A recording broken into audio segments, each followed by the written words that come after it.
Hello student, कैसे हैं आप। उम्मीद करते हैं आप अच्छे होंगे और साथ में आपकी तैयारी बेहतर तरीके से चल रही होगी। आपके बीच आज हम एक वीडियो को लेके मौजूद हुए हैं जो कि थेल्स प्रमेय से रिलेटेड है। दोस्तों, मैं इस वीडियो के माध्यम से आपको थेल्स प्रमेय प्रूफ करना सिखाऊंगा। आपने कई बार वीडियो यूट्यूब पर देखा होगा या अन्य कहीं पर आपने समझने की कोशिश करी होगी, लेकिन पूरी तरह से यदि आपको समझ में नहीं आया है तो यहाँ मैं आपको एक एक स्टेप करके समझाऊंगा और सीधा आपके माइंड में सेट कर दूंगा। यदि आपको वीडियो अच्छा लगता है तो वीडियो को लाइक कर दीजिएगा, वरना आप डिसलाइक करके जा सकते हैं, लेकिन वीडियो को पूरा देखने के बाद आप लाइक या डिसलाइक कीजिएगा। तो चलिए दोस्तों, हम अपने वीडियो को शुरू करते हैं। सबसे पहले देखिए कि यदि किसी त्रिभुज की एक भुजा के समांतर अन्य भुजाओं को भिन्न भिन्न बिंदुओं पर प्रतिच्छेद करने के लिए रेखा खींची जाए तो अन्य दो भुजाओं को एक ही अनुपात में विभाजित करता है। यानी थेल्स प्रमेय कहता है कि यदि किसी त्रिभुज के एक भुजा के समांतर, चलिए एक त्रिभुज हम बना लेते हैं जिसके माध्यम से आपको समझाने में थोड़ी सहूलियत होगी। तो हमने एक त्रिभुज ABC बना लिया और कहता है कि एक भुजा के समांतर अन्य दो भुजाओं को भिन्न भिन्न बिंदुओं पर प्रतिच्छेद करने के लिए रेखा खींची जाए। चलिए BC के समांतर एक रेखा खींचते हैं DE, जो AB और AC को प्रतिच्छेद कर रहा है। तो दोस्तों, आप देख रहे हैं जहाँ तक दिया गया है उसको पहले लिख लेंगे। दिया है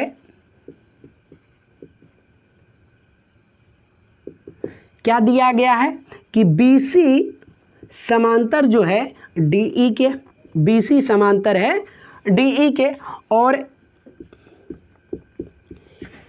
AB तथा AC, AB तथा AC को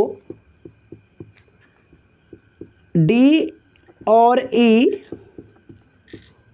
E क्रमशः प्रतिच्छेद करता है।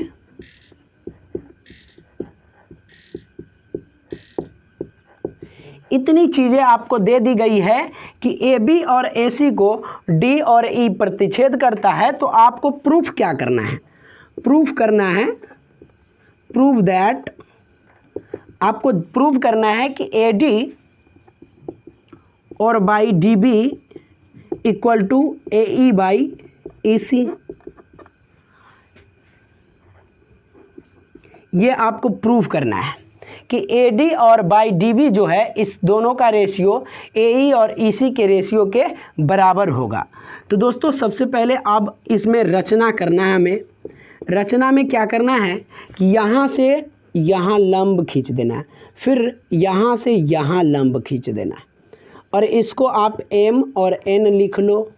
फिर आपको BE को मिला देना है और DC को आपस में मिला देना है। तो हमने क्या क्या किया उसको थोड़ा लिख लेते हैं। रचना क्या किया कि AE पर लंब हमने डाला DN, AE पर लंब DN डाला, तथा AD पर ये वाला लंब डाला ME। तो AD लंब ME। अब देखिए AE लंब DN तथा AD लंब ME, ये दो लंब हमने डाला। साथ में क्या किया, साथ ही आपने किया क्या कि DC को मिला दिया, DC को, तथा BE को मिलाया।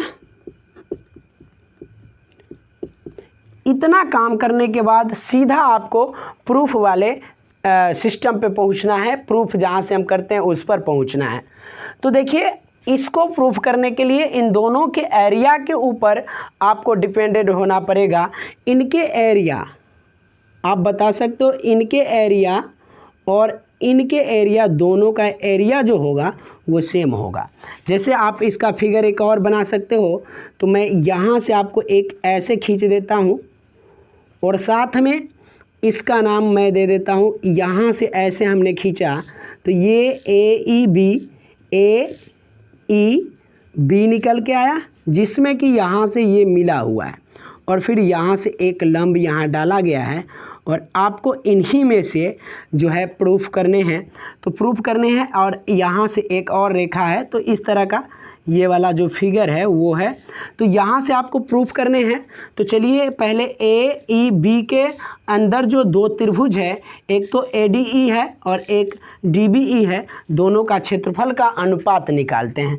तो पहले लिखेंगे एरिया इंटू त्रिभुज ए डी ई और बाई एरिया इंटू त्रिभुज डी बी ई। यहाँ से देख सकते हैं एक त्रिभुज तो ए डी ई ये वाला हो गया और दूसरा त्रिभुज डी ई बी या बी डी ई कोई भी कह सकते हैं, इक्वल टू। अब त्रिभुज का क्षेत्रफल क्या होता है, तो 1/2 आधार गुने ऊंचाई। आधार जो है इसका आप देख सकते हैं यहाँ से ए डी आधार है और ऊंचाई क्या है, तो ऊंचाई आप देख सकते हैं एम ई जो है उसका ऊंचाई है एम ई और बाई 1/2 डी बी ई का आधार क्या है, डी बी ई का आधार जो है वो डी बी है और ऊंचाई, तो ऊंचाई ये वाला है और ये दोनों आपस में एक तरह से बराबर दिख रहा है, इनकी लंबाई जो है बराबर है। आप सही से फिगर बनाओगे तो आपको स्पष्ट दिखेगा। तो जब ये दोनों की लंबाई आपस में बराबर है तो इसके बदले में हम एम ई लिख सकते हैं। ये लंबाई तो हमें प्रॉपर मालूम नहीं है, तो इसके बदले में हम इसको एम ई लिख दिए। अब 1/2 को 1/2 से काटिए, एम ई को एम ई से काटिए, ये आपका ए डी बटे डी बी प्राप्त होगा। ये पहला समीकरण आपका प्राप्त हो गया। फिर पुनः आपको क्या करना है, तो जैसे हमने इस साइड के त्रिभुज से लिया था यहाँ से लेके यहाँ तक, वैसे ही इस तरफ के त्रिभुज से लेंगे। तो जब आप इस तरफ के त्रिभुज से लोगे तो इस तरफ के त्रिभुज में भी ए डी ई मौजूद है। तो फिर लिखो फिर आप लिखोगे एरिया इंटू त्रिभुज ए डी ई और बाई एरिया इंटू त्रिभुज ये वाला, ये जो त्रिभुज है डी ई सी, तो area into D E C equal to 1/2। इस तरफ के लिए आधार जो है ए ई है, तो ए ई को आधार लिखेंगे और इसकी ऊंचाई जो है अभी वर्तमान के लिए डी एन इसकी ये वाली ऊंचाई है, तो ए ई बटे ए ई इंटू डी एन 1/2 ए ई इंटू डी एन, तो डी एन लिखेंगे और फिर 1/2 इसका क्षेत्रफल निकालना है। तो आप इसको आधार मानोगे, ये वाला जो डी ई है उसको आप आधार ई सी जो है उसको आप आधार मानोगे, ई सी इंटू अब इसके लिए जो ऊंचाई है ये वाला है और ये डी एन के बराबर दिख रहा है, तो इसके बदले में आप डी एन लिखोगे। फिर इसको और इसको काटोगे, 1/2 से 1/2 को काटोगे, बचेगा क्या, तो ए ई बचेगा, ए ई बटे ई सी। अब ये दोनों हमें प्राप्त हो गया समीकरण 2। अब आप देख सकते हो कि ये वाला त्रिभुज और ये वाला त्रिभुज दोनों का क्षेत्रफल समान दिखता है। तो लिखेंगे कि त्रिभुज ए ई बी, त्रिभुज ए ई बी तथा त्रिभुज, इसके बाद ए ई बी के बाद है A D C, A D C एक ही आधार BC पर है, एक ही आधार जो BC है इस पर दोनों मौजूद है, इसीलिए AEB का एरिया इंटू त्रिभुज AEB एरिया इंटू त्रिभुज AED बराबर एरिया इंटू त्रिभुज DADC, दोनों का जो क्षेत्रफल होगा आपस में बराबर होगा। और जब क्षेत्रफल बराबर होगा तो आप लिख सकते, इसीलिए AD और बटे DB बराबर AE बटे EC, और यही आपको प्रूफ करना था।